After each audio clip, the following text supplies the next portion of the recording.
আজকে পহেলা জুলাই জুলাই গণ অভ্যুত্থানের 1 বছর পূর্তি শুরু হচ্ছে আজ। ঠিক 1 বছর আগে এই পহেলা জুলাই আমরা বৈষম্য বিরোধী ছাত্র আন্দোলনের ব্যানারে আমরা একটি গণতান্ত্রিক আন্দোলন শুরু করেছিলাম, যে আন্দোলনে আবু সাঈদ সহ শরিক হয়েছিল হাজারো লক্ষ তরুণ ছাত্র জনতা। কিন্তু আমরা দেখেছি সেই কোটা সংস্কার আন্দোলন থেকে বৈষম্য বিরোধী ছাত্র আন্দোলনের ব্যানারে এই আন্দোলন গণবিস্ফোরণের রূপ নেয়, গণ অভ্যুত্থানের রূপ নেয় এবং স্বৈরাচারী ফ্যাসিবাদী সরকারের পতন ঘটায়। এবং এই পতন ঘটাতে ক্রিয়ানকের ভূমিকায় পালন করেছিল আবু সাঈদের মৃত্যু। 16ই জুলাই শহীদ আবু সাঈদ মৃত্যুর ঘটনা যখন আমরা শুনতে পেয়েছিলাম শহীদ মিনার থেকে, এবং পুরো বাংলাদেশ তখন শোকে দ্রোহে কেঁপে উঠেছিল। এবং 16ই জুলাইয়ের পর থেকে এই আন্দোলন অন্য দিকে মোড় নেয়। হাজারো লক্ষ ছাত্র তরুণরা রাজপথে নেমে আসে এবং এই সরকারের বিরুদ্ধে দাঁড়ায়, ফ্যাসিবাদের বিরুদ্ধে তাদের যে প্রতিবাদ, যে নতুন বন্দোবস্তের আকাঙ্ক্ষা সেটি ঘোষণা করে। আমরা আমাদের যে জুলাই পদযাত্রা, যেটিকে আমরা বলছি দেশ গড়তে জুলাই পদযাত্রা, যে আমরা স্বৈরাচারী ফ্যাসিবাদী সরকারের পতন ঘটিয়েছি, আমরা তার ব্যবস্থার বিলোপ চেয়েছি, কিন্তু যে একটা নতুন দেশ গড়ার জন্য যে উদ্যম দরকার, এখন যেই আমাদের গঠনের জন্য, রাষ্ট্র গঠনের জন্য আমাদের কাজ করা দরকার, সেই রাষ্ট্র গঠনের জন্যই আমরা মূলত এই জুলাই পদযাত্রা, যেখানে আমরা সারা বাংলাদেশের মানুষের সাথে, 64 জেলার মানুষের সাথে আমরা কথা বলবো, আমরা তাদের কথা শুনবো। আবু সাঈদরা যে কারণে মারা গিয়েছিল সেই স্বপ্ন, সেই আকাঙ্ক্ষা আমরা তাদের কাছে তুলে ধরব। তাই আমরা আজকে আমাদের এই পদযাত্রাটা শুরু করেছি এই রংপুরের পীরগঞ্জ, এই পীরগঞ্জের এই পবিত্র মাটি যেখানে আবু সাঈদ শায়িত রয়েছেন, সে আবু সাঈদের কবর জিয়ারতের মাধ্যমে আমরা আমাদের পদযাত্রা শুরু করছি। আবু সাঈদ যেভাবে পুলিশের বুলেটের সামনে বুক চিতিয়ে দাঁড়িয়েছিল, সেটাই জুলাই গণ অভ্যুত্থানে আমাদের অনুপ্রেরণা ছিল। এবং আবু সাঈদের মতো অন্য সকল শহীদেরা আমাদের যে লড়াই, ফ্যাসিবাদী ব্যবস্থা বিলোপের বিরুদ্ধে আমাদের যে লড়াই, সেই লড়াইয়ের অনুপ্রেরণা। যুগ যুগ ধরে বাংলাদেশের মানুষ আবু সাঈদ, ওয়াসিম, মুগ্ধ সহ সকল শহীদদের এবং আহত যোদ্ধাদের শ্রদ্ধার সাথে স্মরণ করবে।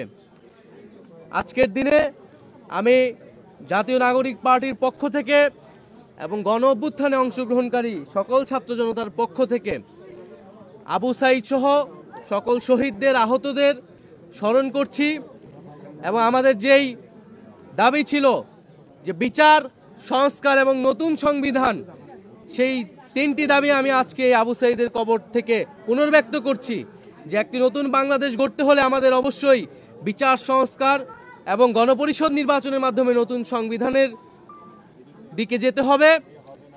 এবং যে জুলাই ঘোষণাপত্র এবং জুলাই সনদ নিয়ে টালবাহানা শুরু হয়েছে, আমরা স্পষ্টভাবে আমরা হুঁশিয়ারি দিতে চাই, যদি কেউ আপনারা মনে করে থাকেন, যদি সরকার বা অন্য কেউ মনে করে থাকে যে এই যে হাজারো লক্ষ মানুষ যারা রাজপথে নেমে এসেছিল তারা ঘরে ফিরে গিয়েছে, তাহলে আপনারা ভুল ভাবছেন।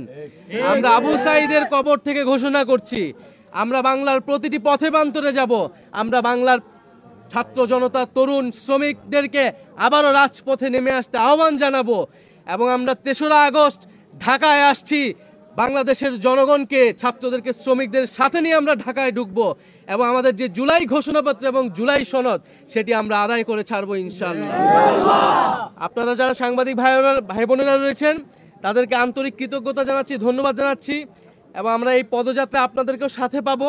আমাদের যে বক্তব্য, সাধারণ মানুষের যে আকাঙ্ক্ষা, সেটি জনগণের কাছে তুলে ধরবেন। আসলে মানুষ কি চায়, এই 1 বছরে মানুষের প্রত্যাশা আসলে কতটুকু পূরণ হয়েছে। এবং আমাদের মধ্যেও আসলে হতাশা রয়েছে, কারণ আমরা এখনো বিচারটা সম্পূর্ণ দেখতে পাইনি। আমাদের যে বৈষম্যহীন বাংলাদেশ, আমাদের যে সংস্কার, সেটিও আমরা আসলে সম্পূর্ণরূপে দেখতে পাইনি। ফলে আমরা মনে করি যে এই যে বলা হচ্ছে যে এইটা সরকার পতনের আন্দোলন ছিল কেবল, আমরা মনে করি এটা কেবল সরকার পতনের আন্দোলন ছিল না, এটি ছিল নতুন বন্দোবস্ত প্রতিষ্ঠার আন্দোলন। একটি দল পরিবর্তন বা ক্ষমতার হস্তান্তরের জন্য এই গণ অভ্যুত্থান ঘটেনি। গণ অভ্যুত্থান ঘটেছিল এই যে একটি গণতান্ত্রিক বন্দোবস্ত, সেই বন্দোবস্ত প্রতিষ্ঠার জন্য। আজকে 1 জুলাই আনুষ্ঠানিকভাবে আমরা আমাদের কর্মসূচি শুরু করছি এবং এই 1 জুলাই এই গণ অভ্যুত্থানে যারা অংশগ্রহণ করেছিল, আমি আবারও সেই সকল ছাত্র, পাবলিক বিশ্ববিদ্যালয়, প্রাইভেট বিশ্ববিদ্যালয়, মাদ্রাসা, স্কুল, কলেজ সহ সকল ধরনের ছাত্র তরুণ যারা নেমে এসেছিল, যে সকল নারী শিক্ষার্থীরা এবং নারীরা এই গণ অভ্যুত্থানে শক্তি জুগিয়েছিল, তাদেরকে স্মরণ করছি, আলেম সমাজকে স্মরণ করছি এবং শ্রমিক শ্রেণীকে স্মরণ করছি এবং পেশাজীবী সহ সাংস্কৃতিক কর্মী যারা এই আন্দোলনে এসেছিলেন এবং প্রবাসী ভাই বোনেরা যারা বিদেশে থেকেও এই আন্দোলনে আমাদেরকে সাহস ও শক্তি জুগিয়েছেন, এই সকল বাংলাদেশিকে আমরা স্মরণ করছি। তাদের প্রতিবাদকে আমরা নিজেদের বুকে ধারণ করছি এবং যে ঐক্যের জায়গা, যে অনুপ্রেরণার জায়গা জুলাই গণ অভ্যুত্থানের মধ্যে তৈরি হয়েছিল, আমরা তাদেরকে সেই গণ অভ্যুত্থানকে ধারণ করি। জাতীয় নাগরিক পার্টি সেই গণ অভ্যুত্থানের আকাঙ্ক্ষাকে ধারণ করে সামনে এগিয়ে যাবে। আসসালামু আলাইকুম।